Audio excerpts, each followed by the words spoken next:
poppin', y'all? Welcome back. This is gonna be a long one.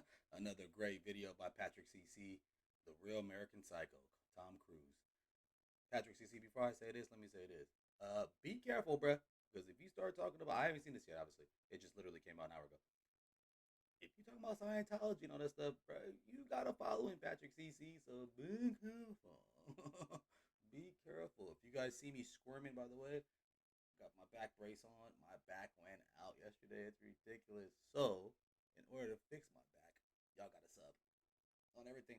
It's the only way I can fix my back if y'all subscribe, bro. Another Patrick CC, y'all. Let's get it. To cheek smile combined with the empty soulless eyes, the attention to detail, the perfect hair, the perfect jawline, the perfect appearance. This is just a facade to convince the world he is this successful, happy-go-lucky guy who is actually extremely disturbed and thinks about harming others 24/7. This is what a psychopath looks like. But this is a fictional character played by actor Christian Bale in the movie American Psycho.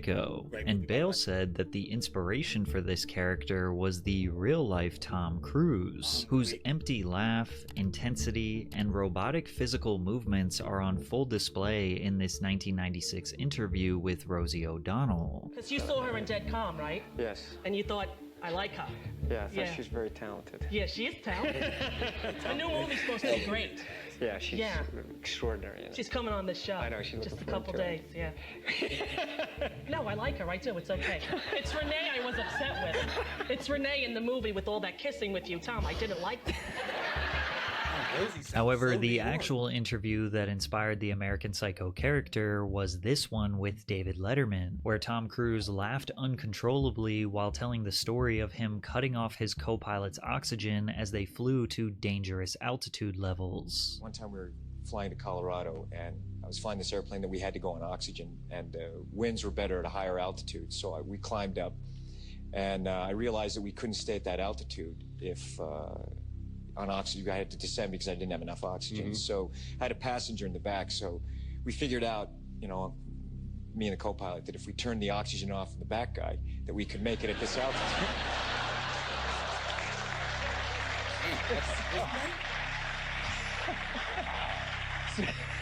So we, you know, it wasn't dangerous or anything, you know. So, what happened when you turned his oxygen off? He was very quiet. He felt... Letterman didn't seem to think this story was as funny as Tom thought it was. He fell asleep. He fell asleep. He slept the whole way. Well, but you know, he's the kind of guy you wanted to have him sleep the whole way. You know, it's like just. But honestly, looking at it from another direction, isn't that attempted manslaughter? You just turn a guy's oxygen off. You're lucky you're not doing time, for the love of God. He woke up. He did wake up, yeah. You know, when we were landing on descent, he. Oh no. As the passenger blacked out after being oxygen deprived for several minutes, Tom finds it hysterical how confused the man was when he regained consciousness, feeling numb and disoriented.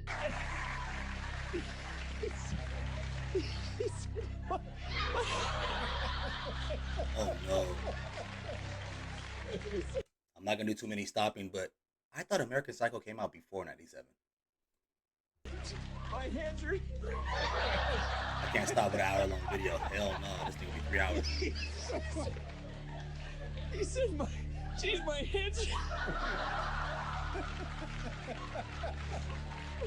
My hands are your all's hands. Hey, I've had some laughing moments like that too, though. I swear, where I can't get it out. Tingling. I slept the whole way. I said, must have been the way I was laying.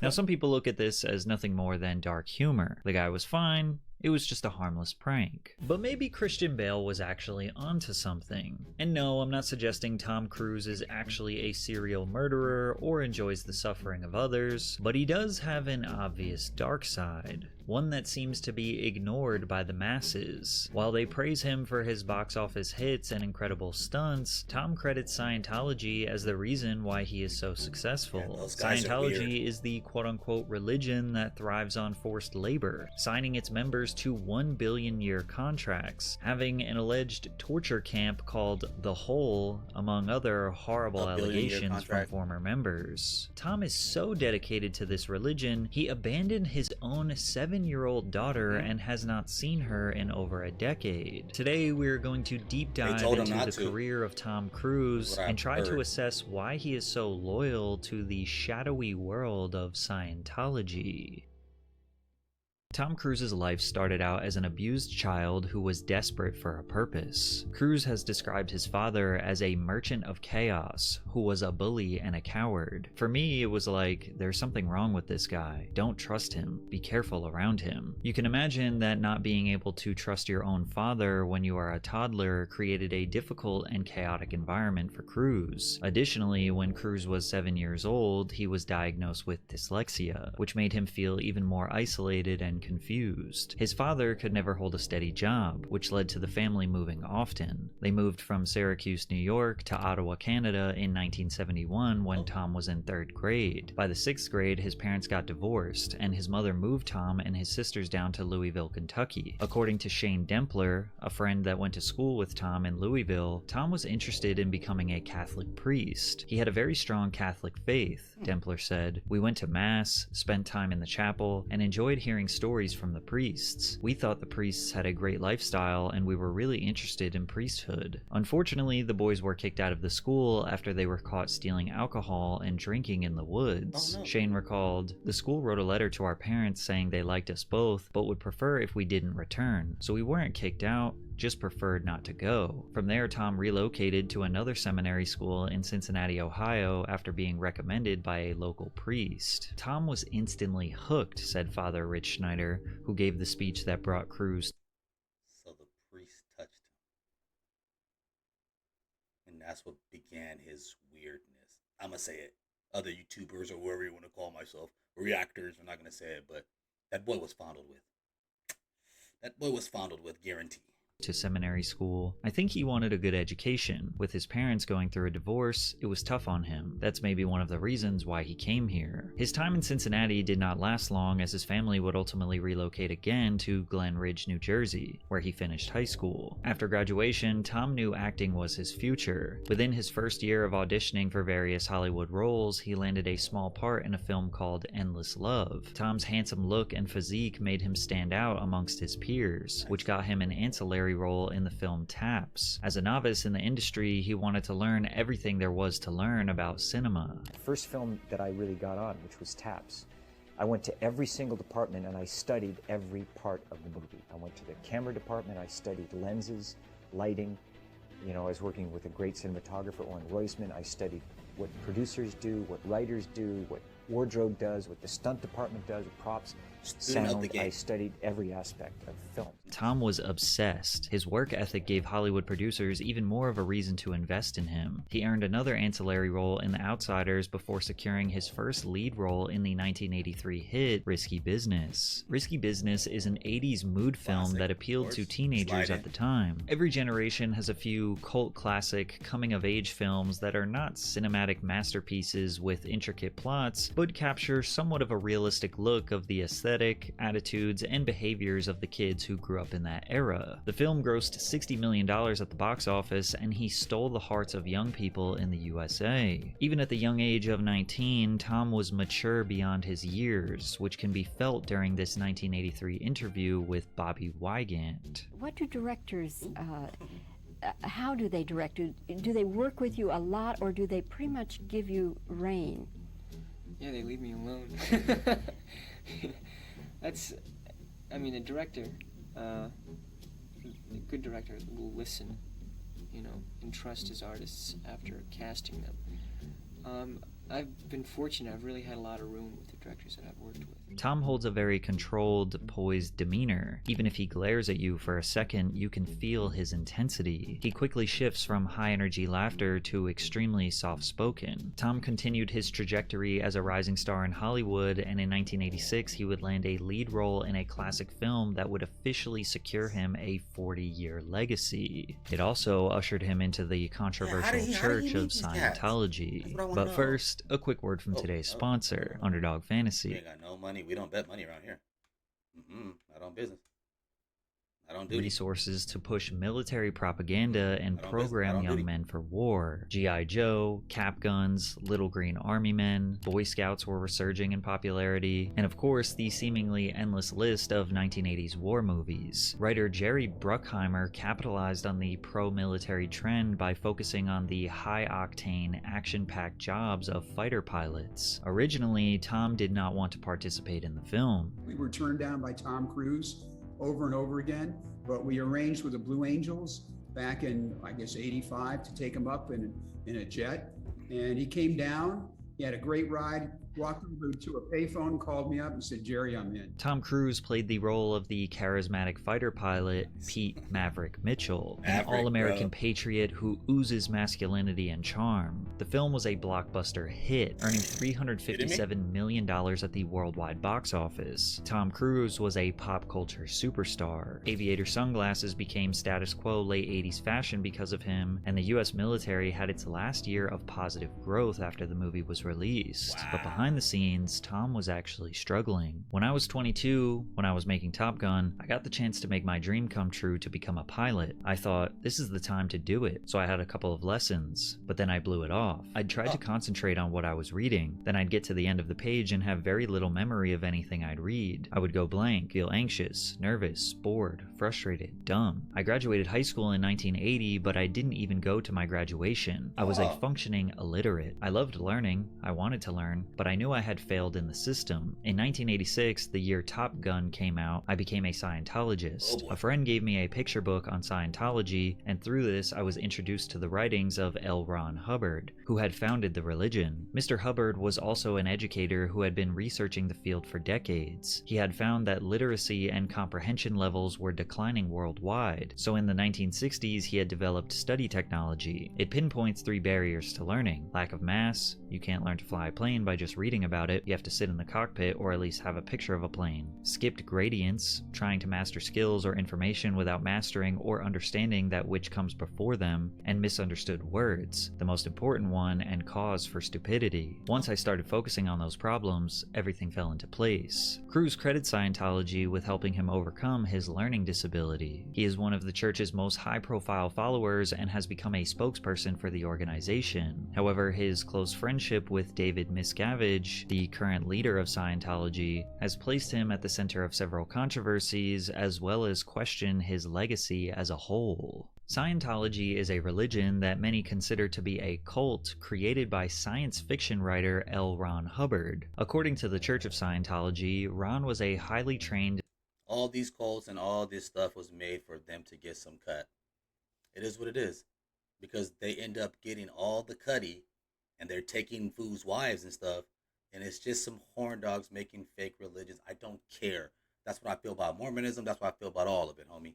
Just horn dogs that just want to get some cutty and using this thing called the name of the Lord or the name of this to get some cutty. Cats is weird, fool.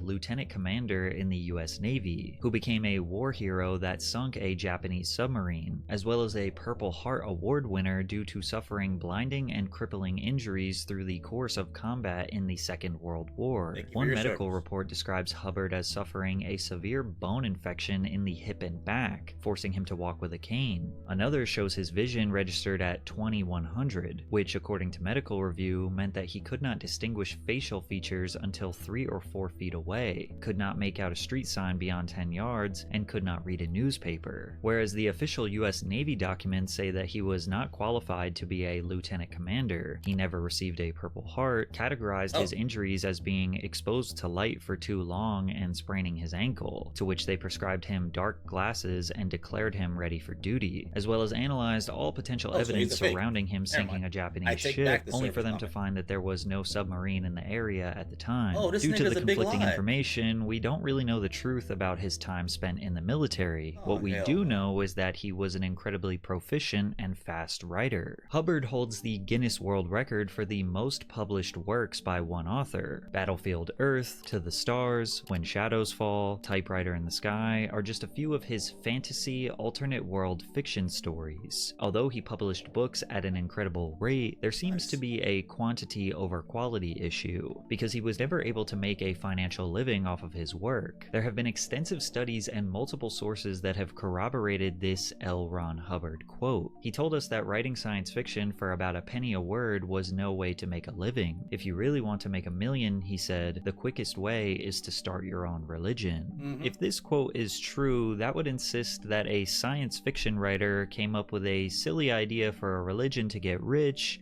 and people happened to buy into it. As Hubbard struggled to sell his books and begged the Veterans Association to increase his monthly allowance so he could pay his bills, he began developing his next big book, Dianetics, The Modern Science of Mental Health. Dianetics is one of the fundamental pillars of Scientology that is still practiced to this day, nearly 75 years later. Since there was very little to no attention on the importance of maintaining positive mental health in the 1950s, the book became popular quickly, selling over 150,000 copies in its first year, earning Hubbard over $1 million.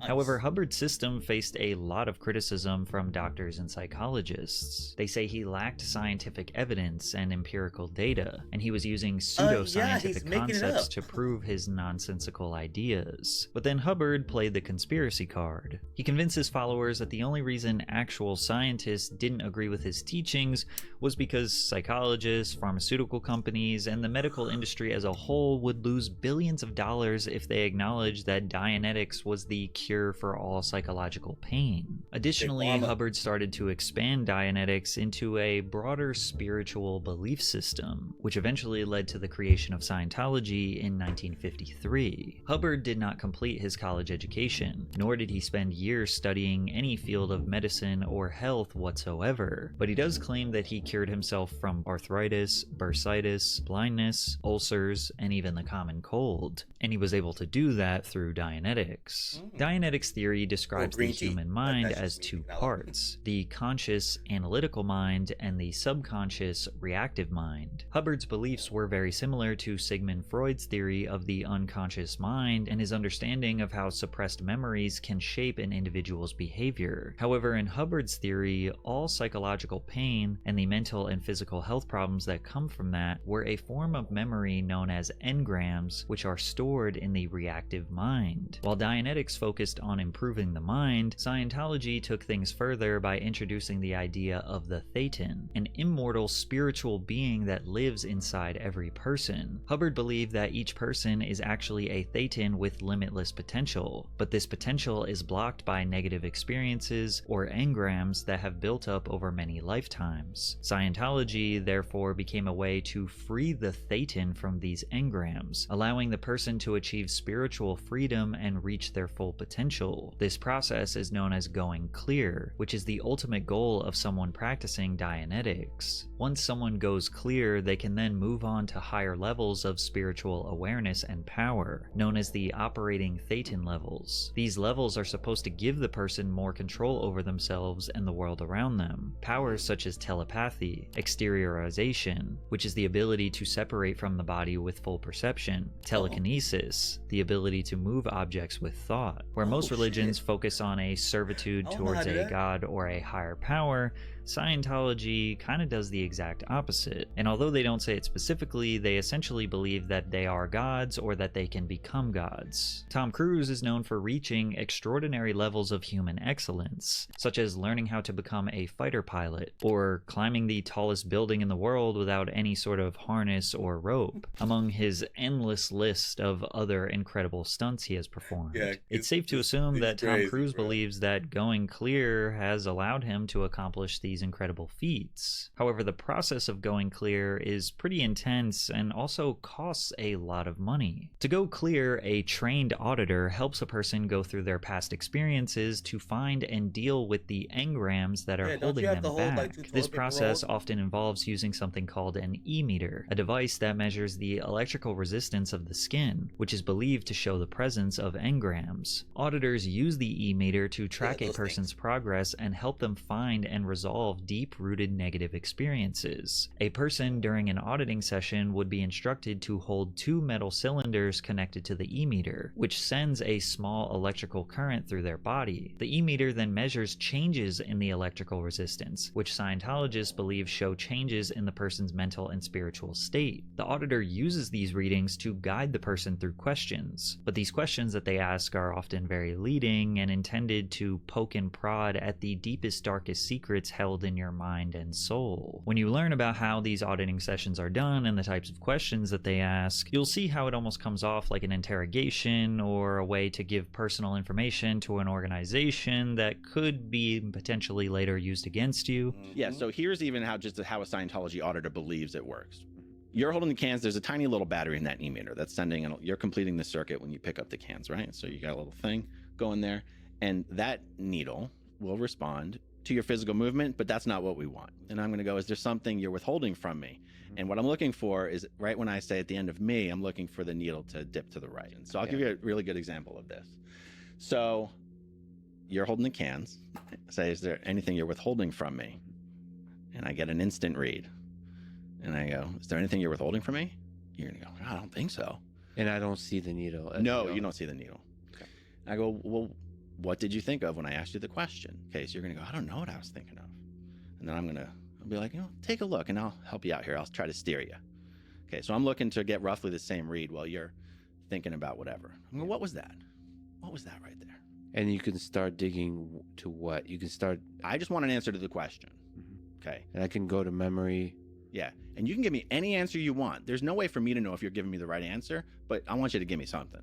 Yeah. If you say you can't give me anything, I'm going to keep using the e-meter until you give me something. Yeah. Okay, so let's say you give me something. I'm going to get all the details about that, and until like time, place, form, and event, I want to know everything that happened. I want to know all the details. And by the way, I'm writing all this down, so I'm taking notes of everything you're telling me that it's a bad thing that you did that you haven't told me about. Okay, so I'm keeping notes. When you represent to me that you've told me everything there is to tell, I'm looking for the needle to give like a smooth back and forth motion like this. And Scientology calls that a floating needle. That means in Scientology land, we're done with that.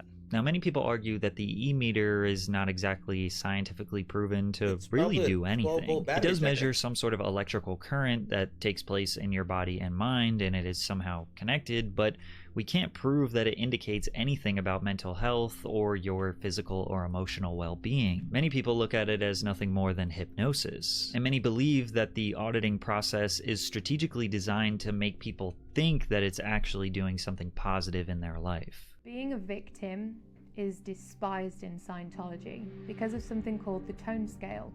The tone scale is sort of an emotional ranking of a person, and it goes from -40 to 40.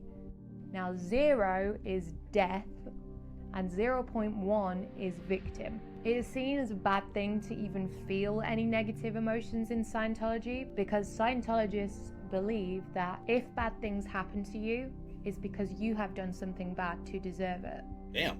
It all felt like emotional torture. So you can see how this is kind of a dangerous gray area. On one hand, the goal of the therapy sessions is for you to feel better, for you to cope with all of your past trauma and your negativity, and for that to then release and have positive ramifications on your life. But then the other hand is like, well, no, you're not actually solving these problems. You're just being tricked into thinking that you're solving these problems, and then you have to pay for more auditing sessions for you to keep solving these problems. And we'll go deeper into the financial component of all of this in a minute. But in the late 80s and early 90s, Tom Cruise wasn't overtly public about his Scientology ties as he was still growing his career. After Top Gun, he continued to have an incredible run in Hollywood. The Color of Money, Cocktail, Rain Man, Days of Thunder, A Few Good Men, The Firm, hit after hit after hit. Everything that Tom Cruise starred in was a box office smash. In 1988, he was the highest grossing box office star, and to this day, he is the number 6 highest grossing actor of all time, with a combined total of $12 billion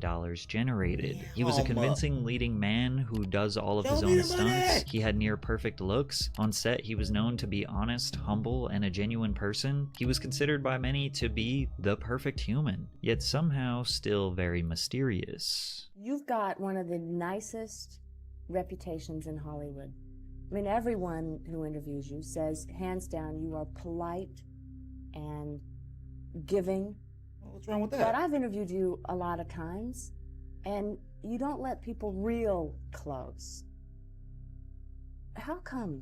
No, he's looking like he wants to beat the shit out of her. Do you feel like you hold something back or you protect something?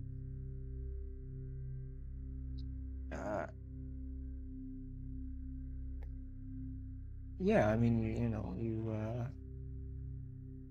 I'm doing this, to help promote the films. I mean, I really don't hold back that much. I mean, you ask me anything, but I mean, there is a certain, certain things that I really don't want to talk about, and certain things that really aren't important, aren't important for people to hear, and I really don't even think they want to hear. In the early 90s, Tom began speaking about the Church of Scientology more publicly. Tom, let me try to understand. The Church of Scientology, is this something that feeds you spiritually, or is it a technique that just helps your mind? Is it a religion? Yeah, I mean, by definition, it is a religion. And is it for you? Does it help you in a spiritual way? Yeah, but the thing is that it's not a matter of being fed something.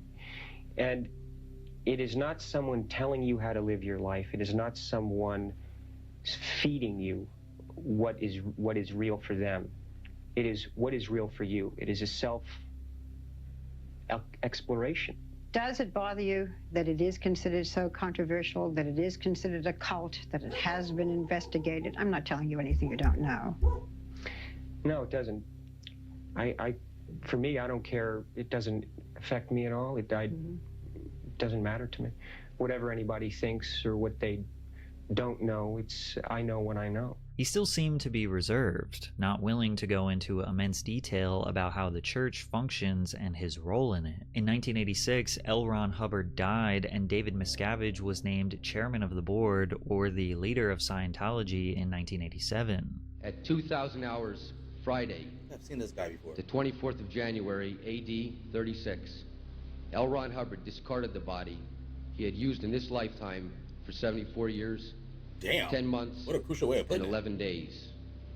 The body he had used to facilitate his existence in this messed universe had ceased to be useful, and in fact, had become an impediment to the work he now must do outside of its confines. In 1993, Scientology became a recognized religion in the United States, which dramatically increased its legitimacy. For many years, the IRS refused to grant Scientology this status because of the concerns about its financial practices and whether it was really qualified as a religion. The Church of Scientology fought back by filing many lawsuits against the IRS and reportedly harassed IRS officials. Finally, in 1993, after years of conflict, the IRS granted Scientology tax-exempt status, recognizing it as a religious organization. This decision was highly controversial and led to widespread criticism, with many people believing that the IRS had been pressured into making the decision. And as you'll learn in a bit, Scientologists go to extreme lengths to gather sensitive information about others. Many speculate that they pressured, blackmailed, and threatened to expose government officials until they were granted tax-exempt status. Cheating scandals, but that's stuff all like that. conspiracy. This status allowed Scientology to operate as a nonprofit, which means it doesn't have to pay federal income taxes nor property taxes and has allowed them to accumulate massive wealth. It is estimated that the church has generated between $1 and $3 billion. But how did they get that money? Well, first of all, donating money to a church or a religion is very common. Scientology happens to strategically recruit members of mass wealth, celebrities, Hollywood superstars, so it's safe to assume that those people are donating potentially millions of dollars. However, the auditing sessions are also very costly. Remember, the main goal or the point of being a Scientologist is to go clear. However, there are levels or goals that you essentially rank up to along the way. These are called operating thetan levels or OT levels, which are the goals that you hit before reaching the bridge to total freedom. Each spiritual level has an estimated real cost that it would take to reach it. Costs can vary considerably depending on the needs of the individual, but it is speculated that somebody would be paying well over $100,000 into potentially $500,000 in auditing sessions to reach clear. Finish a course or an auditing action.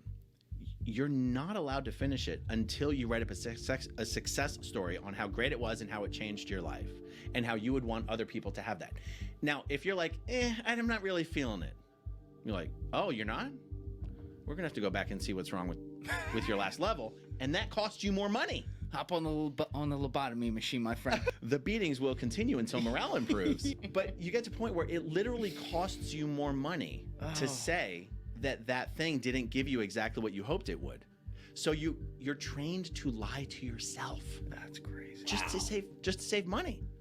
And then you get up and you lie to everyone else to get them to do it as well. You can also pay money in advance to the church for them to hold it and keep it as almost like a bank account for auditing sessions in your next life. They're good people. Like a retainer? And they're being defrauded out of their life savings. I mean, it costs $250,000 easy to be assigned. How do these people though that aren't who don't have a lot of money? How do people afford that? That's the thing. It's amazing. It shows you the ability of someone who has a belief and a faith that they're doing amazing things. They work to pay for their religion. They live below their means to pay for their religion. It is impossible to advance in the religion without completing the required courses and auditing sessions. No other modern religion with a congregation size comparable to that of the Church of Scientology mandates recurring payments to merely participate. Yet, Scientology's entire foundation and religious ideology is built upon these required payments from parishioners. Additionally, the Church of Scientology saves an enormous amount of money in labor costs because they pay their employees or volunteers next to nothing, a mere $50 per week stipend. However, many of them are okay with this form of payment as they have become fully dependent on the Church of Scientology in every aspect of their lives. This organization is the most dedicated version, the most dedicated brand of Scientologists. So there's three echelons of Scientologists. There's public, who just live normal lives in the real world and they pay to do Scientology courses and auditing. Then there's staff members who also live in the real world, but work on 2.5-year contracts or 5-year contracts at their local Scientology organization. And then once they finish their contract, their debt is paid or whatever. And then there's the Sea Org members. These are the guys who sign the billion-year contracts. They don't have lives in the outside world. They don't own property. They live in Scientology-provided housing. They eat in Scientology-run cafeterias. Is there an actual contract that says 1 billion years? It's symbolic, but yes.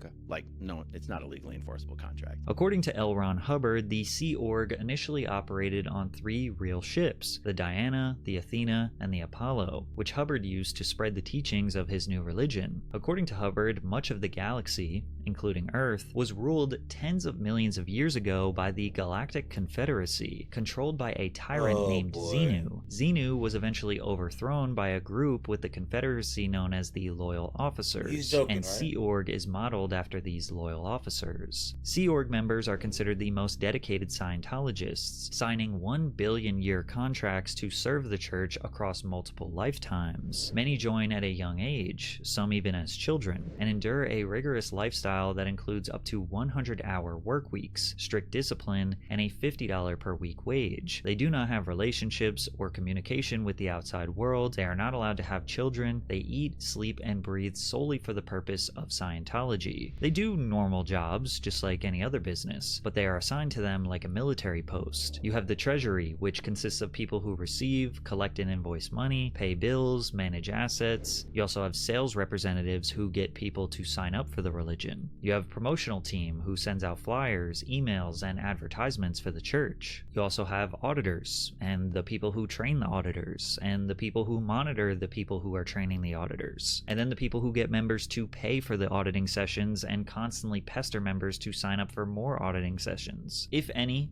and I mean any task, no matter how small it is, that they were assigned to get done is not done by the end of the day, they will not stop working. Whether your task is to organize thousands of files by hand, or sign someone up for an auditing session, or merely just dust the floor, if the task is not done, you don't stop working. In 1975, Sea Org transitioned to land-based operations. By 2000, the number of Sea Org members was estimated at around 5,800. Most members now live in church complexes around the world, including locations in Los Angeles, Florida, Copenhagen, London, and Sydney, with some assigned to smaller centers or acting as missionaries. And still to this day, there are many people that live and work on the Sea Organization motor vessel Freewinds. Scientology reports that they have millions of members worldwide, and that is this rapidly growing religion that people love. But most of these buildings are vastly empty, and it seems like they really don't have that many members, potentially in the ballpark of 40,000 people. There are countless stories of former members who have escaped Scientology, who have often described themselves as being trapped in a cult. Leah Remini is an actress and former Scientologist who escaped and has dedicated a good part of her life to expose the horrors of life as a member. We have heard stories of mind control, to forced labor, to sexual assault and abuse, to a secret prison camp called The Hole, where disgraced members of the church are sent to effectively be tortured. Describe it for us. It had bars on the windows, and the one entrance was guarded by security 24 hours a day. The hole basically was some kind of a slang term that had been coined long before I got there, and it was where you ate there, you slept there on the floor, and you never left, with the exception of a brief period to go take a shower. When you say slept there on the floor, did you have cots or bunks or some kind of beds? No, you slept in you were given a sleeping bag, you slept on the floor in a sleeping bag. And what were the conditions like on the floor to sleep? Well, there were ants. The place was infested by ants, so ants would crawl on you. Oh, that sucks. And there was a 2-week period during that time when all the electricity had been shut off, as ordered by Mr. Miscavige, and this was, of course, in summer in the desert, and so the temperature in there was about 106. Why didn't you just take off and get away from the hole? Not possible. Absolutely not physically possible. You couldn't make it past security. The windows were barred. Right from the beginning when I went in, I obviously was trying to figure out, plotting how to get out. Were you used to, in your life, getting beaten up? Was that something you were used to? No, never. And you were a 40-something-year-old woman with a very, very respected job. Why did you go in the first place? Any and all accusations of Hell, major or minor misconduct within the church has been vehemently denied. They have never been tried or found guilty of committing any sort of crime. However, one form of justice they did admit to doing is called overboarding, which in the days of L. Ron Hubbard sailing the Mediterranean in his fleet of ships consisted of throwing members off the ship into the ocean. Whoa. According to author Janet Reitman, the modern version of this justice consisted of going outdoors in the middle of the night and assembling at the base's swimming pool or its muddy lake. Members would then jump or be pushed into the water, often in freezing conditions, while fully clothed and with Miscavige watching. Church lawyer Monique Yingling said overboarding is a part of ecclesiastical justice. They're not backing away from it or ashamed of it, she said. It has been done hundreds of times with precautions taken to make it safe. Scientology has a no-tolerance policy on anyone who criticizes or attacks their practices. It is often referred to as attack the attacker. The procedure is as follows. Spot who is attacking us, start investigating them promptly for felonies or worse using own professionals, not outside agencies. Double curve our reply by saying we welcome an investigation of them. Start feeding lurid, blood, sex, crime, actual evidence on attackers to the press. You can get reasonable about it and lose. Sure, we break no laws. Sure, we have nothing to hide. But attackers are simply an anti-Scientology propaganda agency so far as we are concerned. They have proven they want no facts and will only lie no matter what they discover. So banish all ideas that any fair hearing is intended and start our attack with their first breath. Never wait. Never talk about us. Only them. Use their blood, sex, crime to get headlines. Don't use us. There's a process called Noisy Investigation. It's written up in Scientology and approved by Ron Hubbard. And what a Scientology agent will do is they'll get a list of everybody you know, including your doctor, your dentist, your travel agent, whoever, your friends, your family. They will then contact every person on the list, whether directly or on the phone, and say, we're gathering information about John Atack or whoever, and their criminal background. We found out some really interesting things already. I had this done to me, and my mother-in-law, one of my brothers-in-law, decided to talk to the private detective who'd been sent over from Los Angeles.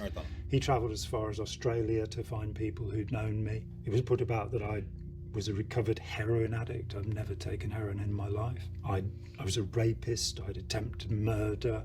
I'd molested children. These are standard stories that are told about critics of Scientology. They're made up. Check out this entire YouTube channel that creates high production value interviews, all dedicated to saying negative things about ex-Scientology members who are now speaking out. Aaron Smith Levins, Mark and Claire Headley, and of course Leah Remini. They even get family members to speak about how violent, abusive, and horrible these ex-members are. Even David Miscavige's own father, who got him into the church to begin with, claims that he was being tracked down and targeted by the church. I was a Scientologist for 42 years. Were you raised in it? No, I got my family in 1970. But I was in the church for 42 years. The last 26 and a half years, I worked at the International Base in Hemet, California. I escaped from that base on March 25th, 2012. You escaped? Escaped, that's right.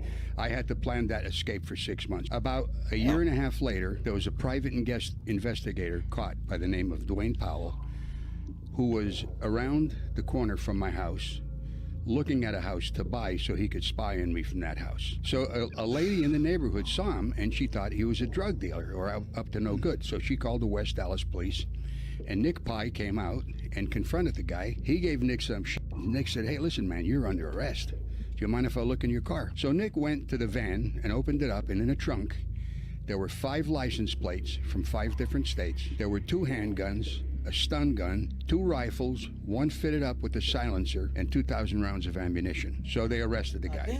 They took him in for interrogation, how they operated. They were getting paid $10,000 a week to follow me and report on my doings from 8 o'clock in the morning till 8 o'clock every night. I'm sure many of you know that the Scientology iceberg is extremely deep. This information just scratches the surface, but it's important to understand a simple breakdown of this, as it is effectively Tom Cruise's belief system. And since Tom is one of the biggest outspoken activists supporting Scientology, his support gives them an enormous amount of legitimacy, since he is a beloved superstar worldwide. Every time they open a new church, they invite Tom to give a speech at the grand opening.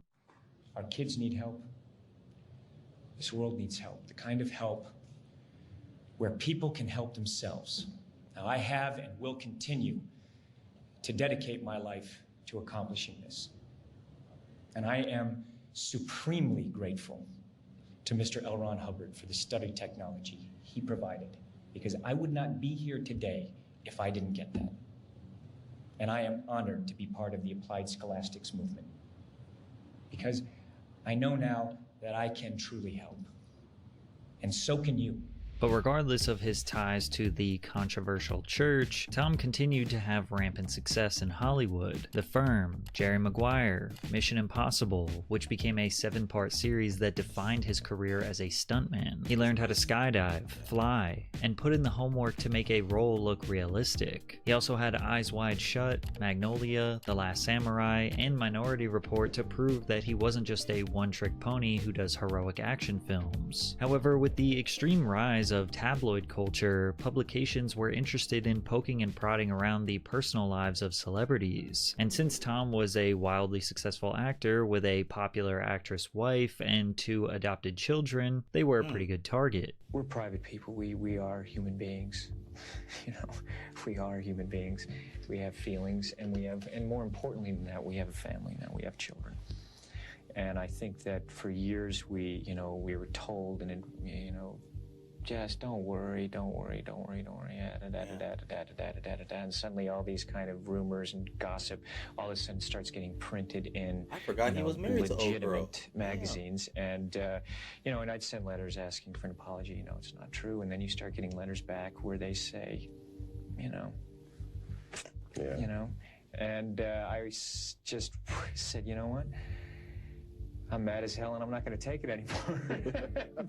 And it's not right. And if they're not going to be responsible, I am going to make them be responsible. The Church of Scientology has been blamed for having a huge impact on how Tom Cruise's relationships started and ended, making people wonder just how much control it has over its most famous members. Cruise was married to actress Mimi Rogers in 1987, who was the one who actually helped convert Tom to Scientology, but by the end of 1989, Cruise had filed for divorce. According to former Scientologist Mike Rinder, who wrote about his experiences in his book A Billion Years, My Escape from a Life in the Highest Ranks of Scientology, he claims that Scientology leader David Miscavige was heavily involved in Cruise's life at the time, even helping to facilitate Cruise's relationship with Nicole Kidman while they were filming Days of Thunder in 1990. Rinder alleges that Greg Wilher, Cruise's personal auditor from the church, was assigned to get Mimi to agree to a divorce so Tom could marry Nicole, which was highly unusual and would never have happened with a normal Scientologist. But what could Scientology's problem be with Mimi Rogers? Well, Rogers' father, Philip C. Spickler, had been closely involved with Scientology founder L. Ron Hubbard, but he left the church in the early 1980s. This reportedly made Mimi Rogers herself less favorable in the eyes of Scientology's leadership, particularly David Miscavige. Morton's biography claims that the Scientology leadership felt such hostility towards Mimi's father that Mimi was stained by association, which may have contributed to David Miscavige's push for the divorce. Tom Cruise and Nicole Kidman met during the filming of Days of Thunder in 1989 and married in 1990. During their marriage, Cruise became more deeply and publicly involved in Scientology. Kidman, who was raised Catholic, was not initially a member of the church, but eventually became more involved and even undergoing frequent auditing sessions. However, their relationship with the church became strained as Kidman allegedly expressed concerns about the church's influence over Cruise, as well as her not wanting her children, Isabella and Connor, who were then 8 and 6 at the time, to be raised under Scientology's teachings and methods. One former Scientologist, Teresa Summers, who raised one child inside Scientology and another outside, shared her experience with the church's practices. Summers described how the church discouraged regular medical treatment, comfort, and nurturing for children. Instead, children were expected to do physical labor and were subjected to strict educational practices that focused more on Scientology's teachings than on regular school subjects. The church was allegedly concerned that Kidman was pulling Cruise away from Scientology. After their divorce in 2001, this now iconic photo of Kidman was taken where she is seen reaching her arms out in pure joy and relief that the marriage is finally over. She also left Scientology around the same time. Unfortunately, she was not able to get her kids out, as Tom retained custody of the 2 children. In the early 2000s, more people than ever were trying to expose Scientology for what they believe it truly is, and since Tom Cruise is the most notable member, anything involving him would get more attention, more views, more clicks, etc. Like this video of him hanging out on the freeway ship celebrating his 42nd birthday.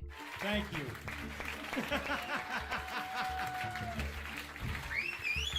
I am not, I don't know where I am right now.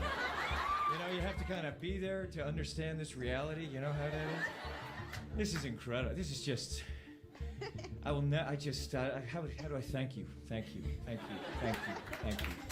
the best birthday ever. I mean, ever. Or the speech he gave when accepting Scientology's made-up Freedom Medal of Valor. These are the times now, people, okay? These are the times we will all remember. Were you there? What did you do? I think you know that I am there for you. And I do care so very, very, very much. So what do you say? We need to clean this place up? Huh? Because we're counting on you. Okay? All right? Dweller H. But there was one video that fundamentally changed Scientology's public reputation. In this 9-minute video of what seems to be a Scientology promotion reel, Tom is ranting about Scientology with the signature Mission Impossible theme song playing in the background. And just like every other time he talks about Scientology, he says a whole lot of nothing. You can just see the look in their eyes. You know the ones that are doing, you know, and you know the spectators who are the ones that are going, well, it's easy for you, or what am I doing? And it's just, that thing is, I've canceled that in my area. It's like, man, you're either in or you're out. That's spectatorism, and it's something that is, we have no time for it now. So it's our responsibility to educate, create the new reality. You know, we have that responsibility to say, hey, this is the way it should be done, because we do it this way and people are actually getting better. And let's get it done. You know, let's really get it done and have enough love, compassion, and toughness that you're gonna do it. And do it right. Trust me when I say that this entire 9-minute video is just him stringing together a bunch of vague, non-descriptive sentences that absolutely lead to no point whatsoever. This video was so confusing and so laughable that it started to turn Scientology into somewhat of a joke or a meme. It began to lose its sort of mysterious and almost cool and interesting luster, and yeah, people were just not taking it seriously anymore, like it was just a joke. To add fuel to the fire, South Park made an entire episode mocking Scientology. South Park, it all you're began done. 75 million years ago. Back then, there was a galactic federation of planets, which was ruled over by the evil Lord Xenu. Xenu thought his galaxy was overpopulated, and so he rounded up countless aliens from all different planets, and then had those aliens frozen. Frozen alien bodies were loaded onto Xenu's galactic cruisers, which looked like DC-8s, except with rocket engines, and dumped them into the volcanoes of Hawaii. The aliens were no longer frozen, they were dead. The souls of those aliens, however, lived on, and all floated up towards the sky. Xenu didn't want their souls to return, and so he built giant soul catchers in the sky. There, the souls were forced to watch days of brainwashing material, which tricked them into believing a false reality.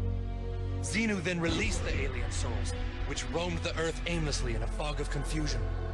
At the dawn of man, the souls finally found bodies which they could grab onto. But the ironic thing was, all they did was just explain what Scientologists actually believe. Because of this episode, the Office of Special Affairs launched an investigation into Matt Stone and Trey Parker. The Scientology OSA contacted their close friends looking for any vulnerabilities to exploit. A Scientology insider leaked this disturbing information. There are some strings that will be pulled on the PRC on Stone. Otherwise, the special collections, covert information gathering such as trash collection, purchased phone records, hacked airline reservations, purchased bank records, will be debugged in order to get some viable strings that can be pulled.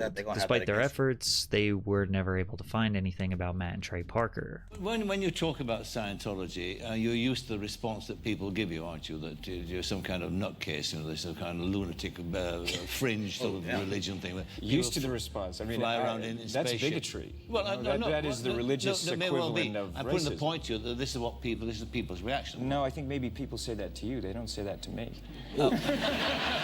With Scientology being scrutinized and laughed at more than ever, Tom's behavior wasn't really helping. It all started in 2005 when Tom was doing media tours expressing his profound love for his new girlfriend, Katie Holmes. Yeah. Who they literally said they trained her since she was a kid to be with him. First of all, thanks for coming to my Legends Ball with Katie. Was that the best fun? Was that? Yes, yes. What has happened to you?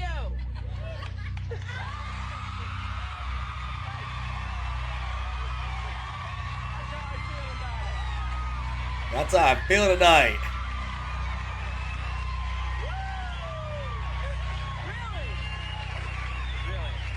Something happened to you. Something happened to you. I'm in love.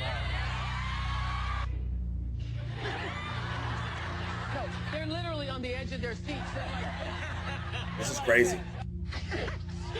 Oh my God.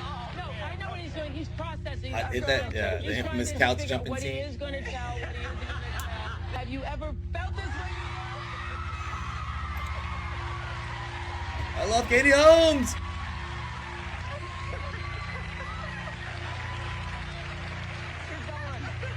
You are gone. Do that? We're going to do that. That's why you're here. And he looks like he's like coked up or something. Man. That's crazy. But some interviewers, like Matt Lauer, wanted to learn about how Scientology affects Tom's relationships. Katie has mentioned that she is embracing or at least exposing herself and opening herself up to Scientology. At this stage in your life, could you be with someone who doesn't have an interest? You know, Scientology is something that you don't understand. It's like you could be a Christian and be a Scientologist, okay? Scientology is something... So it doesn't replace religion. And it is a religion because it's dealing with the spirit, you know, you as a spiritual being.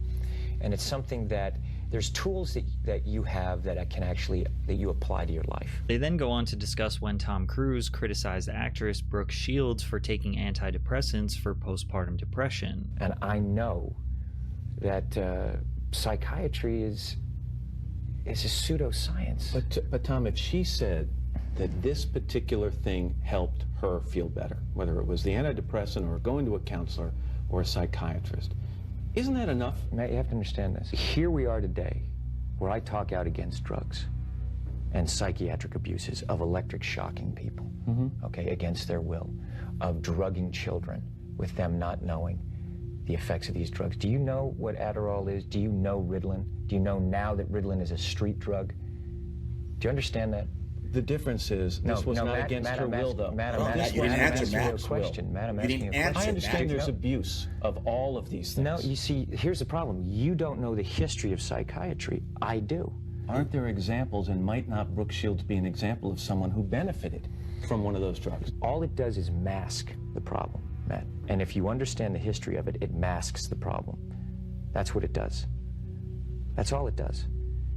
You're not getting to the reason why. There is no such thing as a chemical imbalance. So postpartum depression to you is Matt, kind of a little psychological gobbledygook? No, I did not say that. I'm just asking, what would you call it? Matt, that is the post. Now you're talking about two different things. But that's what she went on the antidepressant for. But what happens, the antidepressant, all it does is mask the problem. There's ways of vitamins and through exercise and various things. I'm not saying that that isn't real.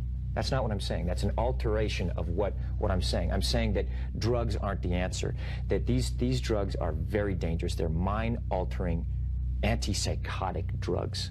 And there are ways of doing it without that so that we don't end up in a brave new world. While Tom does make some interesting points about the potential dangers of using prescription medication, as well as claiming that it would be advantageous for us to pursue more natural remedies, it's kind of hard to take him seriously when he says that psychiatry is pseudoscience, but he also believes that paying to reach your operating thetan levels will allow you to cross the bridge into total freedom. Tom and Katie Holmes married in 2006, and from the very beginning, there were rumors about Scientology's involvement in the relationship. Cruise introduced She's not Holmes to having that shit. Scientology shortly after they started dating. Katie, who was raised Catholic, decided to convert to Scientology, which nobody was surprised. Soon after, their marriage was official. Katie Holmes was encouraged to cut ties with her previous management team and replace them with people connected to Scientology, effectively putting her career in the church's control. As time went on, Holmes became increasingly uncomfortable with Scientology's influence on their lives, particularly concerning their daughter, Suri. Tom insisted that Katie deliver the baby in near silence, following a Scientology ritual meant to prevent negative experiences from being imprinted on the child's mind. This silent birthing technique is part of the belief system that the noise during childbirth would cause engrams. There were rumors that the church had plans for Suri to join the Sea Org, which really made Katie worry and realize she needed to make a change. There were rumors that she was accompanied by a Scientology handler during her public appearances who would feed her lines about how much she adored Tom, as well as the church allegedly micromanaging various aspects of their relationship. Rumors aside, when analyzing what actually happened after their divorce is really telling about the reality of their relationship. You see, while Holmes was with Tom, he still had custody of his two children. Bella and Connor are devoted to their father and Scientology, and those children never really saw their mother, Nicole Kidman. So while Katie was with Tom, she was fearful this could happen to her child if she got a divorce, that her child would essentially be trapped in Scientology and under Tom's custody, and then she just wouldn't see her daughter. So Katie Holmes planned for months behind Tom's back and completely blindsided him with the news that she wanted a divorce, and therefore Tom and Scientology were unable to control the way that the media reported on this. When the divorce proceedings finally came out, they revealed the lengths to which Holmes went to escape Scientology and Tom's control. She had to use disposable burner phones and secret laptops to communicate with her lawyers and plan her escape in fear that the church would step in and do something to her and take her daughter. She almost immediately moved to New York, which was a strategic move to secure primary custody of Suri. Scientology members were allegedly following her in New York, so out of fear she called the police because she believed church members were planning to abduct her daughter. Katie also fired her entire team that had worked for her during her marriage to Cruise, including her publicist and security detail. She had to wipe her entire life clean because of the grip Scientology had on her life. The divorce settlement was reached with Holmes securing primary custody of her daughter. Since then, she has kept her distance from Scientology and enrolled Suri in a Catholic private school. Tom has agreed to pay Holmes $400,000 per year until Suri is 18. However, he has not seen his daughter in over a decade since she and her mother are not Scientologists. Now, it is somewhat normal for a parent and child to disagree on values, especially religious ones. And there are definitely situations where conflicting religious beliefs will lead to a parent losing connection with their child. But many people just simply look at Scientology as not worth losing your child over. If you were to just look at Tom's opinions on Scientology, you would learn that it is a belief system that helped him become an incredible human being. He overcame his illness and used their teachings to accomplish his biggest life dreams, which is good for him. Since Scientology is deeply rooted in and centered around self-fulfilling prophecies, ones that coincidentally require people to pay enormous amounts of money to achieve, it's not really much of a noble cause that people respect. As reported by Vox, according to former Scientology officials, the church has continued to manage Cruise's life. Reportedly, it granted him the full benefits of its more unsavory enterprises, including the church's alleged use of slave labor. Former Scientologist John Brossow says the church has custom-built luxury vehicles and sound systems for Cruise, and provides the staff who manage his many homes. Because this labor is provided by the church, it's done through the Sea Org, the Scientologist association that has been accused of human trafficking and forced labor. The church has described these claims as both scurrilous and ridiculous. The picture painted by Cruise by former members of the church is not flattering. They tend to describe Cruise as a well-meaning man who fundamentally is not curious, and who is happy to have beautiful things handed to him without looking at their cost. Scientology is attractive to Cruise in this account because it makes his life easier while simultaneously flattering his ego with the belief that he is a hero. Do you think Tom is essentially in too deep? Like,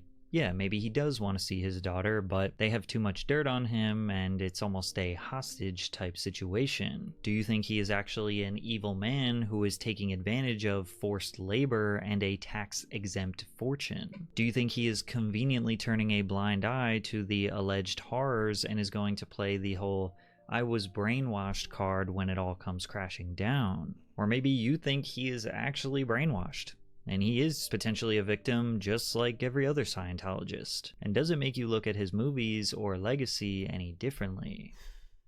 Drink water. Drink that mug up. Damn, bro, that is crazy. Man, you not seeing your kids, bro, because Tom. Yeah, you gotta get up out of there, Tom. You gotta get up out of there, and like he said, you know what they have on him. You know what they have. Do I gotta say it? They got him either touching or saying that he has thoughts of touching underage, or him with man on man. That's it. That's the only shit they can have on you, really. What they gonna say? You ain't pay your taxes or whatever? Who gives a damn? You ain't did this, or you maybe gotten a hit and run and killed somebody. That doesn't matter. But those things right there, like, man, we got you with the relations with a dude, or dude. Crazy, man. Oof. I don't know. Great video, of course, by Patrick CC, guys. Give him a sub. Give your boy a subscribe. Another great story, if you want to hear a great one, is Tiffany Haddish. Tiffany Haddish said she was kind of down on her luck and she had nowhere to stay, so she act like she wants to join Scientology. Hey, just go to YouTube and go to Tiffany Haddish and Scientology. It's hilarious, bro. She lied to stay a couple nights there, whatever. She was like, I needed somewhere to stay.